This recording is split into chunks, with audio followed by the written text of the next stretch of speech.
అసెంబ్లీలో హరీష్ రావు వాస్తవాలు మాట్లాడితే బాగుంటుందన్నారు మంత్రి సీతక్క. పింఛన్ల విషయంలో ప్రభుత్వం ఎక్కడా వెనకడుగు వేయడం లేదన్నారు. గతంలో కూడా పింఛన్లు ఆలస్యం అయ్యాయని, ఆ డేటా మొత్తం తన దగ్గర ఉందన్నారు మంత్రి సీతక్క. జూలై నెలలో ఇవ్వాల్సినటువంటి పెన్షన్ 2020 జూలైలో ఇవ్వాల్సినటువంటి పెన్షన్ ఇవ్వకుండా ఆగస్టు నెలలో ఇచ్చిర్రు. అప్పటి నుంచి ఒక నెల లేట్ అవుతూ వస్తుంది. అది ఇప్పుడు మా మీద చెప్తున్నారు. ఆన్ రికార్డ్ నా దగ్గర ఉంది, అదే అధికారులు ఉన్నారు కదా, సవాల్ చేస్తున్నా. ఇంకొకటి సార్, చేయిత అని మాట్లాడుతున్నారు. వీళ్ళు 2018లో ఎలక్షన్ మేనిఫెస్టోలో మేము 65 సంవత్సరాలను 57 సంవత్సరాలకు తగ్గించి అందరికీ పెన్షన్స్ ఇస్తామన్నారు. 3.5 ఏళ్ల తర్వాత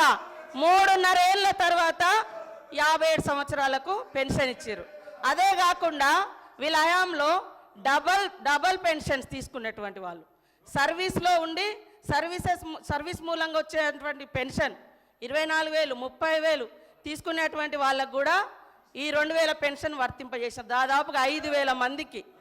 అదే కాకుండా ఒక కార్పొరేషన్ చైర్మన్గా ఉంటూ కూడా చైర్మన్గా వచ్చే అలవెన్సులు తీసుకుంటూ ఈ 6,000 పెన్షన్స్ కూడా ఉన్నాయి. ఇవన్నీ నేను నిరూపిస్తా.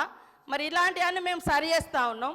మీరు అద్భుతంగా అబద్ధాలను మా మీద ప్రచారం చేసి మీ సంవత్సరం మీరున్నప్పుడు కూడా 31వ తారీఖు 20వ తారీఖు 16 27 అట్లా ఇచ్చిన మొత్తం 2014 నుంచి డాటా మొత్తం నా దగ్గర ఉంది.